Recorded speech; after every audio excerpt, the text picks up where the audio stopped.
In an automotive world dominated by advanced technology, indulgent sophistication and inflated price tags, it's refreshing to come across a car that offers unpretentious, effective motoring.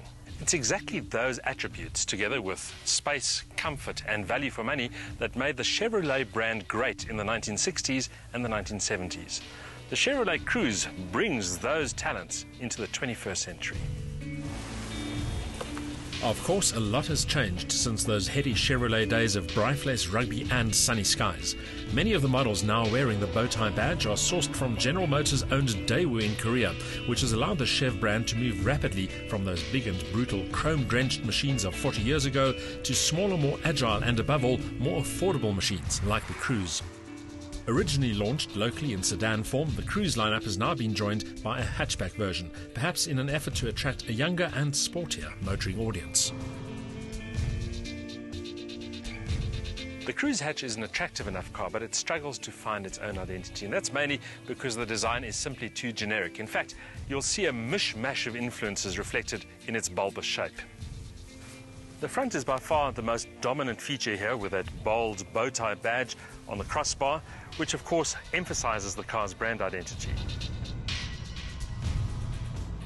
And just as well, because the aesthetic influences contained in the Cruze's sculpted lines are wide and varied, with BMW's previous Generation 1 series the most obvious styling inspiration. The lines are clean and crisp, but the proportions are too cumbersome to be deemed sporty, especially around the rear of the car. The sedan version offers better visual balance, while the hatch appears too contrived and too derivative from some angles. But then one could argue that cabin execution is more important than exterior styling.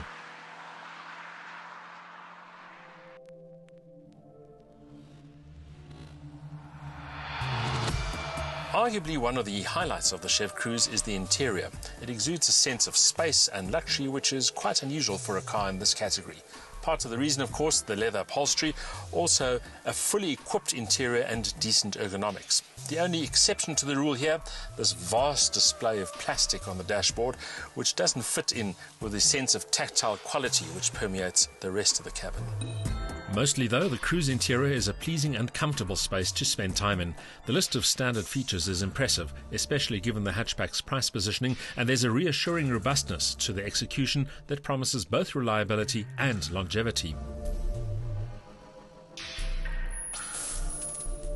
The long list of luxury and convenience items is augmented by comprehensive safety measures that include front, side and curtain airbags, as well as ABS brakes and electronic stability control. Rear accommodation is comfortable, but the boot's raised cargo floor makes for a shallower than expected luggage area.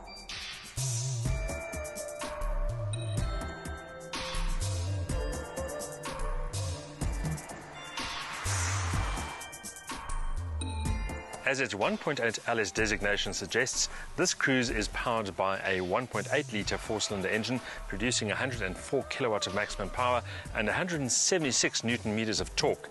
It's neither the most powerful nor the most refined unit, and to make it worse, it's quite peaky, which means you've got to keep the revs right up there close to the red.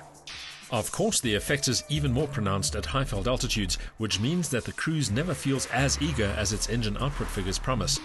While I'm happy to acknowledge that the Cruze is not meant to be a hot hatch, it's the car's lack of tractability and low-end response that can be frustrating, especially with a full complement of passengers and their luggage on board. The Cruze Hatch looks vaguely sporty, but it's no cruise missile when it comes to performance. The reason for that, of course, a peaky engine, also tallish gearing and a 1.4-ton curb weight.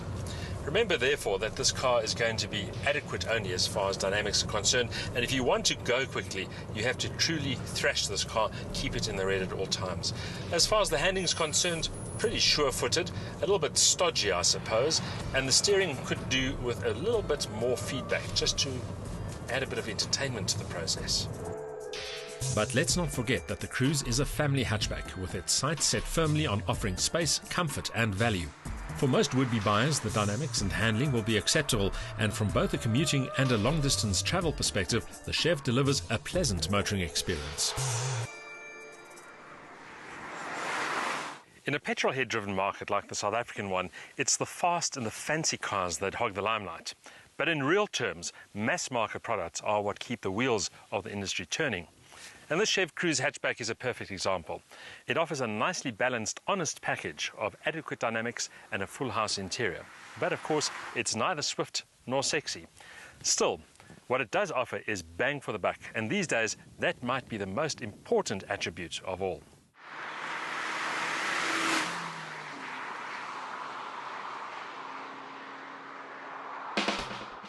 On paper, the 1800cc engine's output figures appear admirable, together with a well-weighted gearbox, decent ride comfort and good brakes.